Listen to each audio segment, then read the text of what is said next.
কেমন আছো তোমরা? আজকে অনেক অনেক দিন বাদে ভিডিও দিচ্ছি। ভিডিও দিই না, তার কারণ হলো আমাদের বাড়িতে আমার শ্বশুরের শরীরটা খুব খারাপ। খারাপ বলতো না, পা ভেঙে গিয়েছিল। তো সেই থেকে আর কি বিভিন্ন রকম প্রবলেম, একটু শরীর খারাপ, এই নিয়ে আর কি আমরা ব্যস্ত।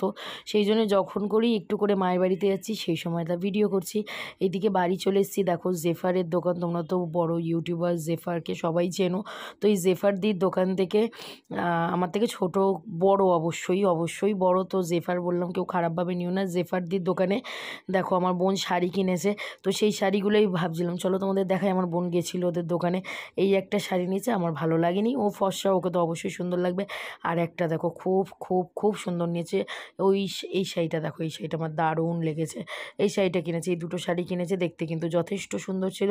আর এই যে দেখো মান্তুই দিয়ে আমার জন্য ঘুগনি করে রেখেছিল, ওর মধ্যে ডিম টিম দিয়ে পেঁয়াজ দিয়ে লেবু দিয়ে আমায় দিয়েছে, খেতে কিন্তু অসাধারণ লাগছিল। কারণ আমি একটু দেরি হয়ে গেছে যেতে। আর এই যে দুপুরবেলা একদম ছেলেকে খাওয়াতে বসিয়েছি। চিকেন মা অল্প ছিল বলে চিকেনের মধ্যে ডিম টিম দিয়ে আলু দিয়ে পেঁপে দিয়ে ওদের একটা হালকা পাতলা ঝোল করে দিয়েছিল। তো চলো সেটাই ওদেরকে খাওয়ালাম। এদিকে ছেলে বদমাশি করছে, দুজন মিলে যত রকম দুষ্টুমি হয়। পুরো বিছানা ফাঁকা রেখে দেখো দুজন মিলে মাটিতে বসে বসে খেলছে। একবার করে খাটে ঘর বানাচ্ছে, একবার করে নিচে। তো চলো খাওয়া দাওয়া কমপ্লিট করে বিকেলবেলায় রেডি হয়েছি, একটু বেরোবো। তো আজকে না বাড়ি যাবো না, অবশ্যই আজকে থাকবো মায়ের বাড়িতে। আর এই ক্যাম্প খাটটায় বাবা শোয়, আর খাটে মা আর বোন শোয়। অবশ্যই পাশে ঘর রয়েছে, একটা ঘর ভেবো না। কিন্তু এই ঘরটায় যেহেতু এসি আছে, তো সেই জন্য ওরা তিনজন একসাথেই শোয়। বেকার মাটিতে শোবে বাবা। বাবা তো এতদিন মাটিতেই শুয়েছিল, কিন্তু ক্যাম্প কার্ড ছিল আমাদের, আর বুদ্ধি নেই। কি বলবো, চোর পালালে বুদ্ধি বাড়ে যেরম বলে না, সেটাই হয়েছে।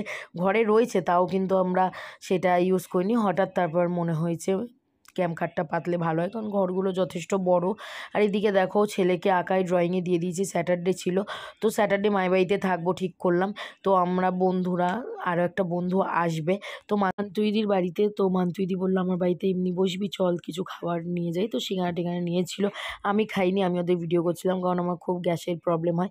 তো আমরা দেখো বাচ্চাদের ড্রয়িং করিয়ে নিয়ে আমাদের সামনেই ট্যুর আছে, মানে খুব ছোট্ট, আমরা মায়ের কাছে যাচ্ছি তারাপীঠে। তো সেখানে যাওয়ার জন্য একটু কেনাকাটা রয়েছে। তো মান্তুইদি বললো চল তাহলে যাই, একসাথে সবাই মিলে কিছু কেনাকাটাও করি, একটু ঘোরা হবে, খাওয়া দাওয়া হবে। তো দেখো আমার ছেলে আর আমার মেজদির ছেলে নেই, দুটোই গেছে বাড়িতে, মায়ের বাড়িতে চলে গেছে। ওরা এখন করে ওরা মায়ের কাছে থাকে, তো সুতরাং খুব সুবিধা। আমরা একটু ঘুরে টুরে কেনাকাটা করবো। আর আমার বন্ধুরা করবে না, তো কেনাকাটা করবে না, সেই জন্য ওরা বাচ্চাদের নিয়ে নিয়েছে। তো চলো আমরা উবেরে রয়েছি, আর বেশিক্ষণ না, একটু জ্যামে আটকে গেছি, এই এসে পড়লাম বলে। তো দেখো চলেও এসছি, এবার লেক মলে এসছি, একটু জুডিওতেই যাব কেনাকাটা করে, একটু খাওয়া দাওয়া করব, আর কিছুই না। তো চলো পরের ভিডিওতে বাকি পার্টটা তোমরা দেখতে পাবে।